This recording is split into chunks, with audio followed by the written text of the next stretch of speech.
বন্ধুরা, আমি আবার চলে এসেছি বাঙালি ভুড়ি ভোজ রান্নাঘরে। আজকে রান্না করব না, দারুণ একটা জিনিস দেখাবো, চলুন।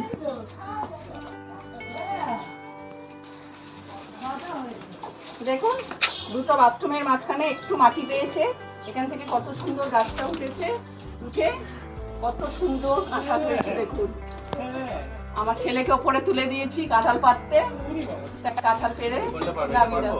হ্যাঁ, ওই বড় কাঁঠালটা পেড়ে দাও। হ্যাঁ,